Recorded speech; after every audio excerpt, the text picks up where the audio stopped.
هنا ولدوا وأهلوهم هنا انتسبوا، وحتى لو فنيت البشرية وانتهى العالم، هؤلاء الروس مؤمنون بالنصر على الغرب في النهاية. متململون غاضبون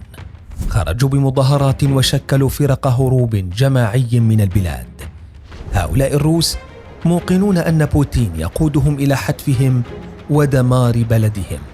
بين الروس هؤلاء والروس هؤلاء تنقسم دولة كادت أن تعود لإرث أمها الاتحاد السوفيتي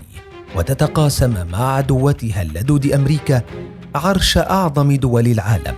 لكن واشنطن ساقتها إلى حرب أوكرانيا، حيث اعتقد سيدها فلاديمير بوتين أن جيش روسيا سيقضي الأمر بأسبوع وربما 2 قبل أن يفاجأ ب7 شهور لحرب ضروس آخرها عجاف ذاق فيها جيش بوتين ما اعتاد أن يذيقه لأعدائه، حيث تقهقر بعد الاختراق المفاجئ الذي حققه الأوكران في خاركييف شرقا، ليتوغل الجيش الأوكراني في مناطق سيطرت عليها القوات الروسية منذ بداية الحرب، جراء الدعم العسكري اللامحدود من الولايات المتحدة والغرب لأوكرانيا. حينها فقط تلمس بوتين جيشه وتفتق ذهنه لتعويض النقص بإعلان التعبئة الجزئية، بعد أن حاول لشهور عدة ألا يوصل فاتورة الحرب للمدنيين الروس في الداخل. فكانت التعبئة من وجهة نظر بعض الروس نداء واجبا للدفاع عن الوطن،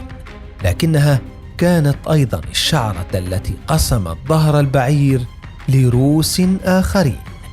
فكيف انقسم الروس وبأي مبرر؟ وأي من الروس يحسم في الداخل حرب سيد الكرملين التي طالت في الخارج؟ روس بوتين المنتصرون. حتى وقت قريب لم يتأثر المدنيون الروس بعواقب مباشرة للحرب جراء عدم وجود التجنيد العسكري الكبير، حيث كان بوتين يخصص من جيشه نحو 250 ألف جندي للحرب. لكن مع استمرار الدعم العسكري والاقتصادي الهائل لأوكرانيا مع معادلة المساعدات الأمريكية وحدها، الناتج المحلي الإجمالي السنوي لأوكرانيا قبل الحرب وإرسال أوكرانيا سكانها الذكور إلى الحرب حتى تجاوز تعداد الجيش 1,000,000 جندي، كان لابد لبوتين من تدارك نقص خزان جيشه البشري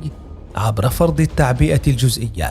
إلا أن هذا لم يزد الروس المؤمنين ببوتين إلا ثباتا بأنهم سينتصرون على الغرب بنهاية الحرب، جراء أسباب على رأسها أن هؤلاء الروس يعتقدون أن الغرب يتقهقر اقتصاديا، وما هي إلا مسألة وقت حتى يخبو الحماس الغربي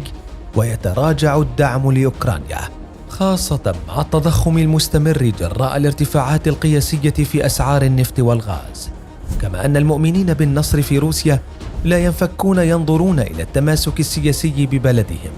بينما تضرب رياح الأزمات الحكومات في دول الغرب المناوئة لموسكو، وهي الرياح التي أطاحت ببوريس جونسون عن رئاسة وزراء بريطانيا واقتلعت رئيس الوزراء الإيطالي ماريو دراغي، وأجبرت الرئيس الفرنسي إيمانويل ماكرون على خسارة أغلبيته البرلمانية، بينما عصفت هذه الزوبعة بحزب جو بايدن الديمقراطي في الولايات المتحدة ليواجه شبح خسارة الأغلبية في الكونغرس خلال انتخابات التجديد النصفي نوفمبر المقبل. أما أسباب هذه الرياح العاصفة لا تخرج عن تدهور الأوضاع الاقتصادية، خاصة للأوروبيين جراء حرب أوكرانيا واستخدام بوتين الطاقة كسلاح في حربه. ومع اقتراب فصل الشتاء يزداد حماس الروس مؤيدي بوتين من أن القارة العجوز ستنهار لعدم نجاحها بتوفير بدائل كافية للغاز الروسي، مع احتمال تنامي التذمر الشعبي الأوروبي بسبب ارتفاع الأسعار، ما يجعل الروس واثقين أكثر من أن هؤلاء المواطنين سيضغطون على حكوماتهم لوقف الحرب من بوابة التوقف عن دعم كييف. وبعيدا عن ضعف الغرب، يبدو أن المؤمنين من الروس بالنصر لديهم أسباب أكبر بكثير، وهي أسباب وجودية تتعلق بالإيمان المطلق الذي يردده بوتين باستمرار حول أن الغرب الذي يتباهى إلى يومنا هذا بإسقاط الاتحاد السوفيتي لن يهنأ له بال حتى يدمر روسيا من نقطة ارتكاز هي أوكرانيا، ما يعني أن نصر روسيا بالنسبة لمؤيدي بوتين مسألة حياة أو موت وقضية وجود أو اندثار. كما أن الروس الواثقين بالنصر ما زالوا يعولون على الصين كورقة رابحة في يد روسيا يمكن أن تتدخل في الوقت المناسب، إذ إنه بحسب مؤيدي بوتين ما زالت بكين بالنسبة لموسكو طوق نجاة إذا ما استعرت الحرب ضد الروس وتكاتف عليهم الغرب. والرئيس شي جين بينغ لن يسمح للغرب بتحقيق الانتصار على حليفه وصديقه بوتين، خاصة وأن بكين التي تعاني من دعم أمريكا لتايوان حتى تستقل عن الصين تعلم تماما ضريبة أن ينتصر الغرب وأمريكا التي ستتفرد حينها على عرش الكوكب وتتفرغ لضرب الصين. وأخيرا يبدو أن الروس الواثقين من نصر سيد الكرملين هم مطمئنون إلى أن أي دولة أيا كانت عظمتها لن تتجرأ عليهم أكثر طالما هناك سلاح نووي في يد بوتين يلوح فيه كل ما ضاق الخناق عليه. الهاربون نحو المصيدة. يبدو أنه كان على بوتين أن ينتظر هذه الأشهر السبع ليتبين حقا حجم أعدائه في الداخل الروسي.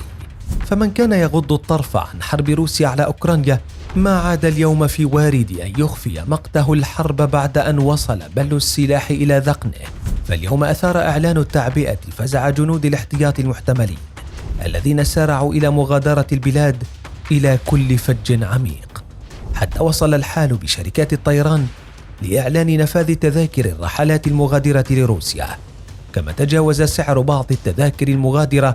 أكثر من 5,000 دولار. وفيما يخص من بقي على الأرض من مناهض الحرب على أوكرانيا فقد خرجوا في مظاهرات عمت أرجاء البلاد احتجاجا على استمرار الحرب وقرار التعبئة، قبل أن تنتشر قوات الأمن الروسية لتتصدر للمظاهرات مع اعتقال أكثر من 1000 شخص من ضمن آلاف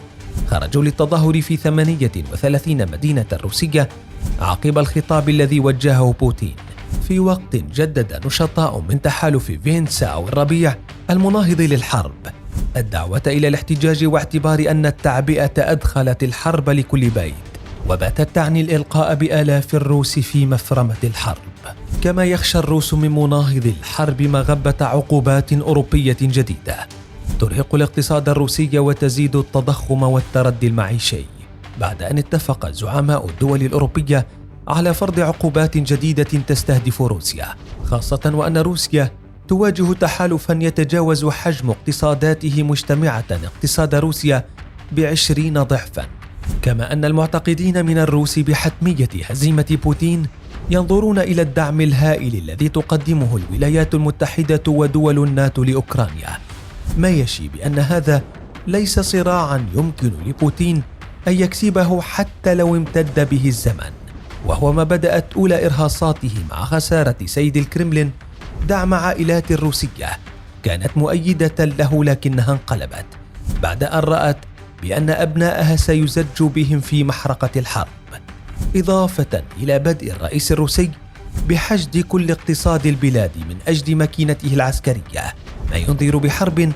أكثر سوءا تغدو بالفعل أكبر حرب عرفها العالم منذ الحرب العالمية الثانية.